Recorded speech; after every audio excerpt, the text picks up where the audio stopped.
आज़ाद हिंदुस्तान में पहली बार ऐसी सरकार आई कि जिसने हमको पढ़े लिखे से अनपढ़ बना दिया। ऐसी स्थिति न पैदा हो, ऐसी मांग है उनकी। तो एक धर्मेंद्र प्रधान क्या, अगर इस काम के लिए, इस नेक काम के लिए, जिससे बच्चे उत्साहित होते हों, जिससे हमारा भविष्य उत्साहित होता हो, जिससे देश का नवनिर्माण होता हो, उसके लिए ऐसे 100 धर्मेंद्र प्रधान निछावर किए जा सकते हैं। और अगर मोदी जी ने इसको प्रेस्टीज पॉइंट बना रखा है, ये बच्चों को नीचा दिखाना उनका प्रेस्टीज पॉइंट है, तो ये देश उनको रिजेक्ट करता है। एक टूटी फूटी गाड़ी टो करके लाई गई और जहां आंदोलन होना था वहां लाके खड़ी कर दी गई। एक बच्चे के सर पे कई पुलिस वालों ने घेर के डंडे मारे उसके सर पे कि मेरे बेटे के साथ ऐसा हुआ होता तो मैं तो उठ के प्रधानमंत्री को गिरेबान से पकड़ने के लिए चल पड़ता, चाहे रास्ते में वो मुझे गोली क्यों न मरवा दे। एक न्यायाधीश के मुंह से कॉकरोच शब्द क्या निकला, देखते ही देखते एक संगठन पैदा हो गया और इस संगठन का नाम रखा गया है कॉकरोच जनता पार्टी। कॉकरोच जनता पार्टी में एक खासियत यह देखने को मिल रही है कि एक जेनजी युवाओं की फौज जो है इस संगठन में जुड़ती नजर आ रही है। दिल्ली के जंतर मंतर से लेकर देश के कई हिस्सों में विरोध का जो बिगुल है वो बच चुका है। केंद्र की मोदी सरकार के खिलाफ विपक्ष को मानो बैठे बिठाए कोई मुद्दा हाथ लग गया हो। और अब महाराष्ट्र बंद का आह्वान किया गया है वंचित बहुजन अघाड़ी के अध्यक्ष प्रकाश आंबेडकर के द्वारा। प्रकाश आंबेडकर के बारे में हम आपको बता दें, बाबा साहेब आंबेडकर जो कानून के रचयिता हैं, संविधान के रचयिता हैं, उनके ये पोते हैं। और ऐसे में ब्राह्मण संगठन के एक वरिष्ठ नेता और खास करके कांग्रेस के भूतपूर्व नेता मधुकांत शुक्ला जी हमारे साथ मौजूद हैं और इन्होंने भी अपना मन बना लिया है इस महाराष्ट्र बंद को अपना समर्थन देने का। हम उन्हीं से पूछ लेते हैं आखिर इस बंद के मायने क्या हैं और खास करके जो विरोध प्रदर्शन किया जा रहा है युवाओं द्वारा, क्या इसमें वाकई कोई राजनीति की जा रही है। मधुकांत शुक्ला जी, सबसे पहले आपका स्वागत है। आपसे ये जानना चाहेंगे कि वंचित बहुजन अघाड़ी के जो अध्यक्ष हैं प्रकाश आंबेडकर, उन्होंने महाराष्ट्र बंद का आह्वान किया है। क्या लगता है आपको, कहीं अब ये दिल्ली से निकली हुई जो एक पार्टी है कॉकरोच जनता पार्टी, अब इसको विपक्ष भी जो है वो पूरा समर्थन दे रहे हैं, ऐसा लगता है आपको? ये दिल्ली से निकली हुई पार्टी मैं नहीं मानता हूँ कॉकरोच जनता पार्टी को। मैं इसको गलियों से दिल्ली तक पहुँची हुई पार्टी मानता हूँ, क्योंकि जिसकी इंटेलिजेंस को उम्मीद नहीं थी कि 10,000 से ज़्यादा लोग इकट्ठा हो जाएंगे, वहाँ 1.5 लाख लोग इकट्ठा हो गए और जितने घुस नहीं पाए दिल्ली में वो अलग, बाकी बाहर रह गए।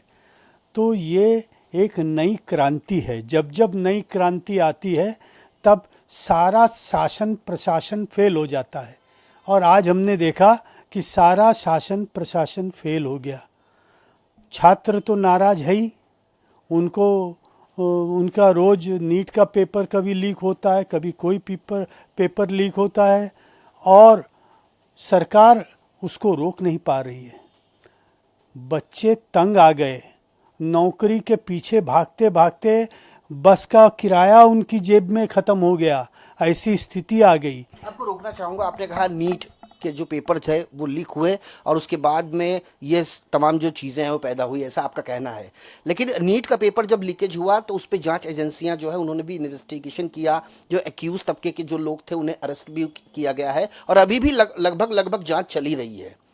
लेकिन ये जो प्रोटेस्ट किया जा रहा है वो पहले इसकी लय इसका अलग था, लेकिन अब जो इसका लय बनता जा रहा है सीधे सीधे केंद्र की मोदी सरकार के खिलाफ, उसके बारे में आपसे जानना चाहेंगे। क्योंकि भारतवर्ष ने कई क्रांति देखी है, चाहे वो नवनिर्माण आंदोलन हो गुजरात का या फिर जेपी आंदोलन हो भारतवर्ष का। तो भारतवर्ष ने कई आंदोलन देखे हैं, लेकिन ये जो आंदोलन है ये किस दिशा में जा रहा है? नवनिर्माण पुनर्जागरण जैसी क्रांतियाँ होती हैं तो जब वो everybody is taken by surprise, सबको आश्चर्य हो जाता है कि इतना बड़ा आंदोलन खड़ा कैसे हो गया। मगर इसके पीछे का एक इतिहास होता है। वो इतिहास में ये समझ लीजिए कि आज बच्चा बच्चा देश का परेशान है, इसलिए हर बच्चा इस आंदोलन में शामिल होना चाहता है और हर बच्चा बच्चा परेशान है, यानी देश का हर परिवार परेशान है और हर परिवार परेशान है और इसलिए हर बच्चा इससे जाके जुड़ना चाहता है।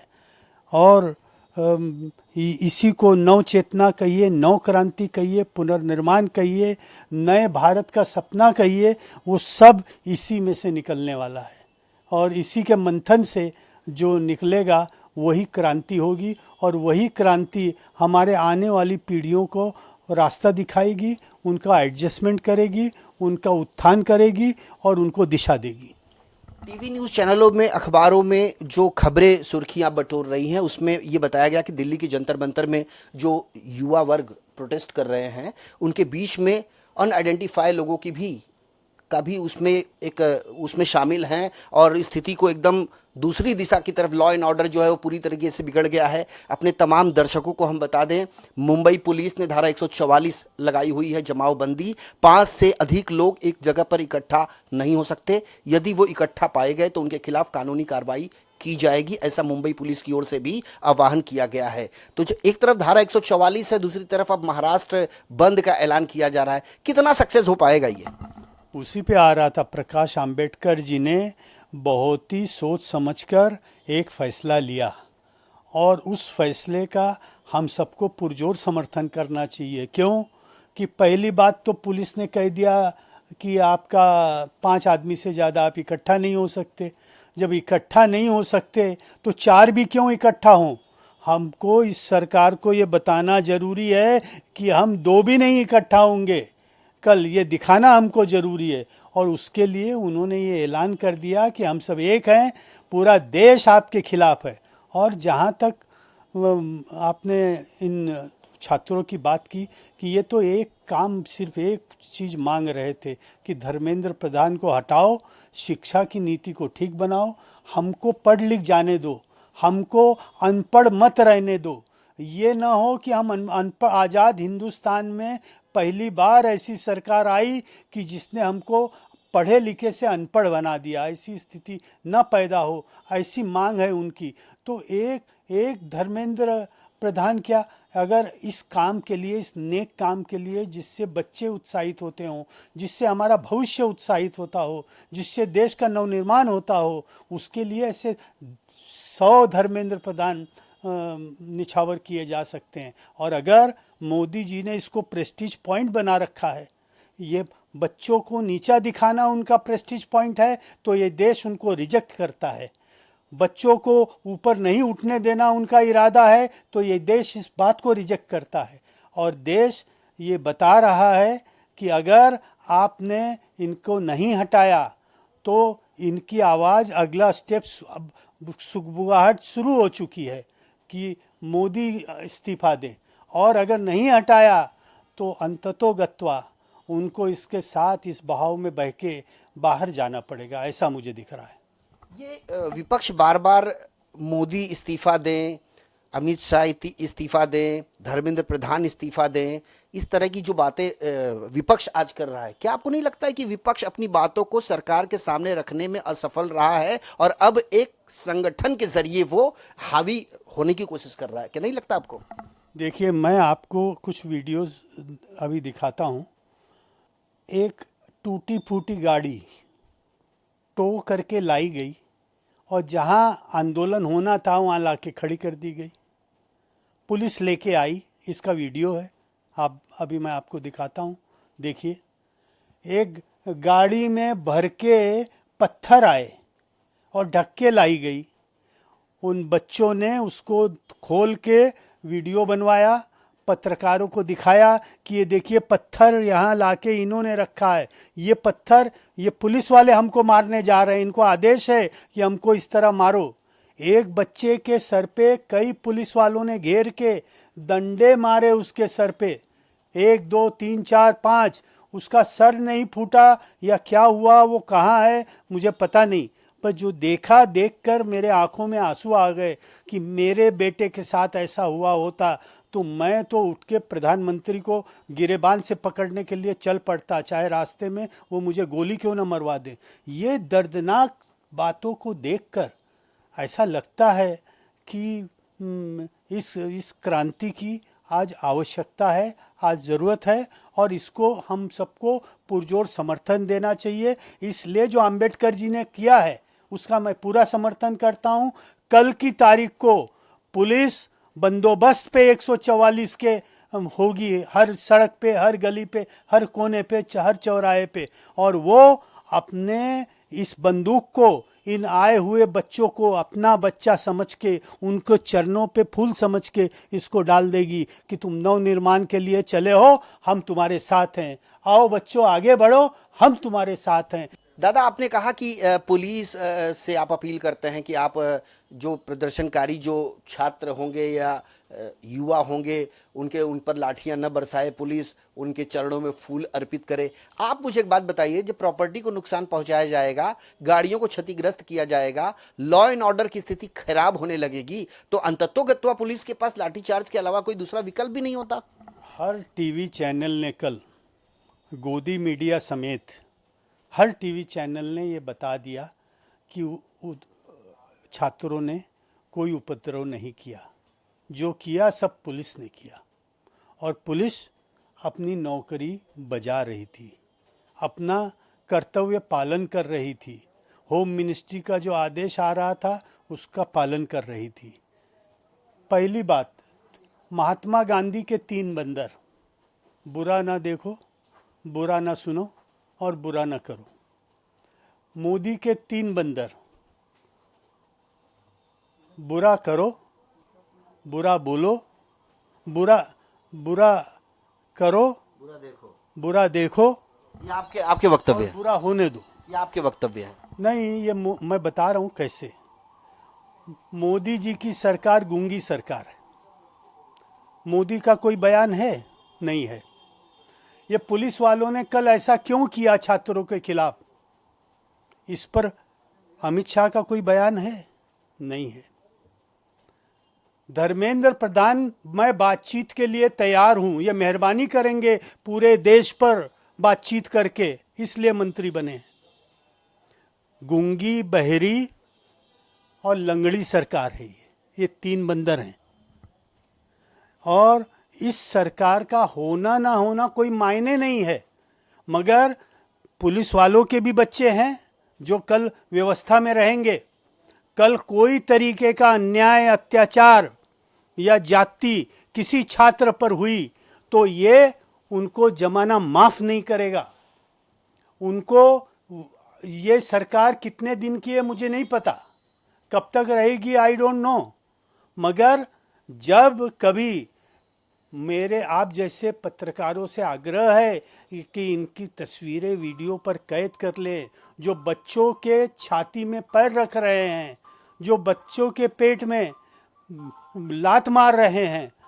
अब लगातार जो स्वरूप है प्रदर्शन का वो बदलता नजर आ रहा है। विपक्ष अब इसे अलग अलग तरीके से संबोधित कर रहा है, अलग अलग नाम दे रहा है इस क्रांति को, जैसे कि आपने बताया सृजन क्रांति। इस तरीके की जो चीजें हैं कांग्रेस पार्टी अपने कार्यकाल में कभी कर नहीं पाई, और आज भी वो विपक्ष की भूमिका में है।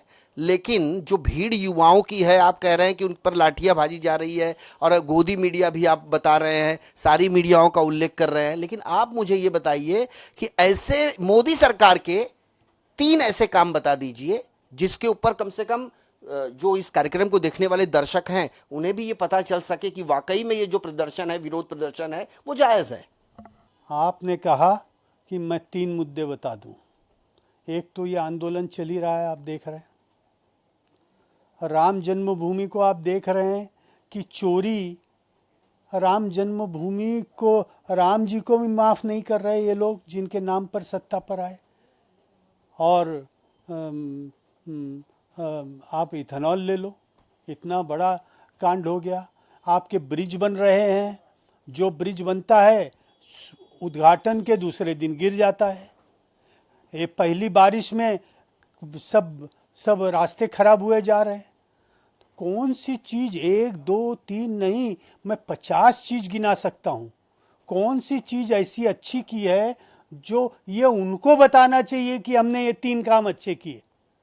हम कैसे बता दें कि कौन से 3 काम खराब? हमको तो इतनी बड़ी लिस्ट है हमारे पास, फेयर लिस्ट है। इनके पास में 3 बंदर हैं, गूंगा, बहरा और लंगड़ा। कोई इसमें गूंगा कौन है, लंगड़ा कौन है, बहरा कौन है, जरा इसको भी क्लियर कर दीजिए आप। गूंगे मोदी जी हैं। कोई बड़ा मुद्दा होता है देश का, बोलते ही नहीं है। कोई एक प्रेस कॉन्फ्रेंस नहीं कर पा रहे हैं। ये आपके विचार है कि कांग्रेस पार्टी के विचार है? मैंने पहले आपसे कह दिया कि कांग्रेस पार्टी से मेरी बात का कोई मतलब नहीं। वो अपनी बात को खुद रखना जानते हैं। कांग्रेस में इतनी काबिलियत है कि वो अपनी बात रख सकती है। कांग्रेस पार्टी का कोई नेता इनिशिएटिव क्यों नहीं लेता? अभी आपने कहा ये मेरे हैं, मैं कांग्रेस पार्टी को नहीं जानता हूं, जबकि आप कांग्रेस के वरिष्ठ नेता रह चुके हैं। आप इस देश के तत्कालीन प्रधानमंत्री राजीव गांधी के सलाहकार के रूप में भी जाने जाते थे। देखिए, ऐसा है, कांग्रेसी होना, मन से तन से कांग्रेसी होना और कांग्रेस का प्रवक्ता, अधिकृत कांग्रेस का प्रवक्ता होना, ये दो चीज में बहुत बड़ा अंतर है। जो प्रवक्ता है वही उनकी बात को सही ढंग से, आज करेंटली उनकी लीडरशिप क्या सोचती है वो रख सकता है। आपको लगता है कि इस देश में युवा वर्ग जो बड़ी संख्या में सड़कों पर उतरा है, ये अपने आप में इससे पहले हुए कई आंदोलनों को कहीं ना कहीं पीछे छोड़ता नजर आ रहा है? जी, मुझे ये जयप्रकाश नारायण से बड़ा आंदोलन नजर आ रहा है। उससे बहुत बड़ा आंदोलन है, तादाद भी बहुत बड़ी है और नौजवान भी सारे इसमें एक इकट्ठा हैं। न जात, न पात, न धर्म, तीनों चीज को परे रख के नौजवान इकट्ठा आ रहे हैं।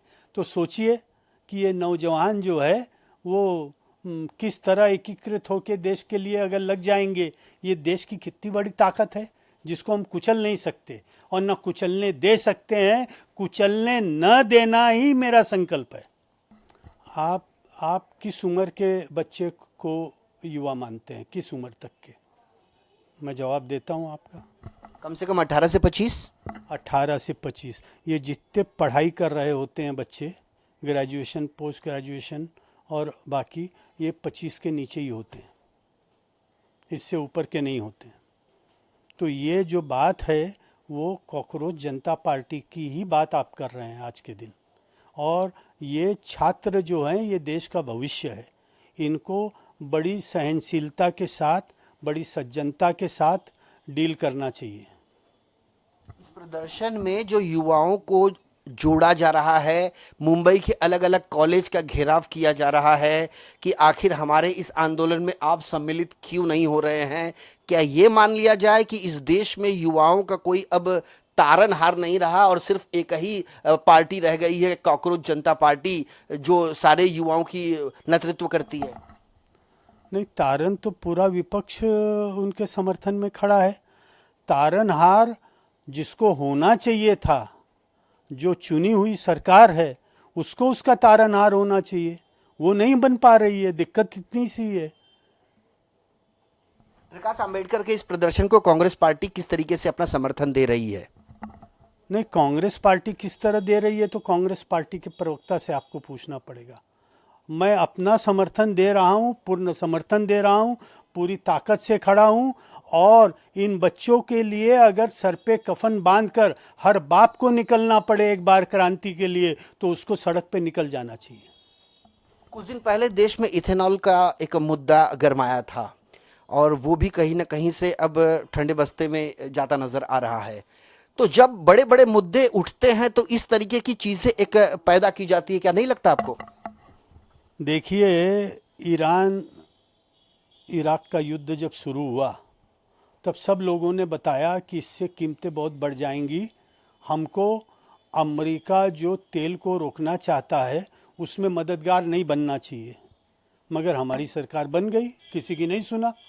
तेल के दाम बढ़ गए, लाखों करोड़ रुपये का, लाखों हजार करोड़ रुपये का नुकसान हो गया देश का। तो क्या है, कौन कहेगा और कौन सुनेगा? समस्या तो ये है, पार्लियामेंट में आप सवाल जवाब सुनना नहीं चाहते, बाहर से कोई करे आंदोलन तो उसको आप देखना नहीं चाहते। तो आखिर तरीका क्या है संवाद का? संवाद बंद हो चुका है सरकार में और जनता में, कोई संवाद नहीं रह गया इस देश में। और उस संवाद को ये लोग कायम करा देंगे। ये जिसको आप कॉकरोच जनता पार्टी कह रहे हैं, यही सही अप्रोच जनता पार्टी है। ये सही अप्रोच कर रही है। देश को सही दिशा में ले जाने का अप्रोच कर रही है। हमारे साथ मधुकांत शुक्ला जी ने अपनी बातों को रखा कि जो युवाओं की मांग है वो अपनी जगह पर जायज़ है, और ख़ास करके इनका ये भी कहना है कि हम कॉकरोच जनता पार्टी को समर्थन इसलिए कर रहे हैं क्योंकि उनकी जो मांगे हैं अब जायज़ है, उनका जो आरोप है अपनी जगह जायज़ है, और ख़ास करके जो लाठीचार्ज हुआ है यंगस्टर पर वो अपने आप में दुर्भाग्यपूर्ण है। चलते चलते एक आखिरी सवाल आपसे ये जानना चाहेंगे कि 23 जुलाई वंचित बहुजन अघाड़ी के अध्यक्ष प्रकाश आंबेडकर जी ने महाराष्ट्र बंद का आह्वान किया है, उनके बतौर समर्थनकर्ता आप क्या अपील करना चाहेंगे, खास करके अपने समर्थकों से? मैं तो ये अपील करना चाहूँगा कि जहाँ आपको बच्चे दिखाई दें वहाँ सारे बुजुर्ग बड़ी तादाद में पहुँच जाएं कि उनके ऊपर कोई अन्याय अत्याचार करने आ रहा है, तो उसका डटकर हम लोग मुकाबला करेंगे। इसके लिए हर आदमी कोशिश करे कि वो सड़क पे उतर के खड़ा रहे, और पुलिस से खास तौर पे मैंने जो कहा है वो अपना हथियार का, अपने डंडे का, अपने लाठी का या अपने अश्रु गैस का या किसी चीज़ का इस्तेमाल इन छात्रों के खिलाफ कल नहीं करेंगे।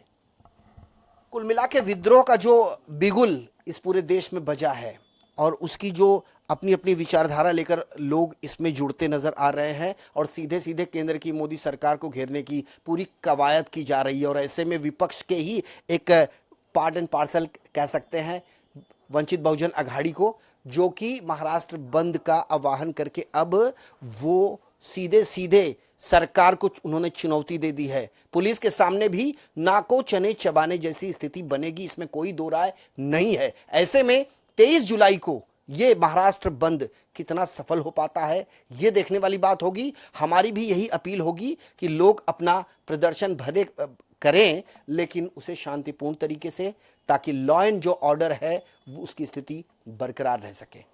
वीडियो जर्नलिस्ट सदानंद शेट्टी के साथ संजय मिश्रा, मुंबई इनसाइड न्यूज़।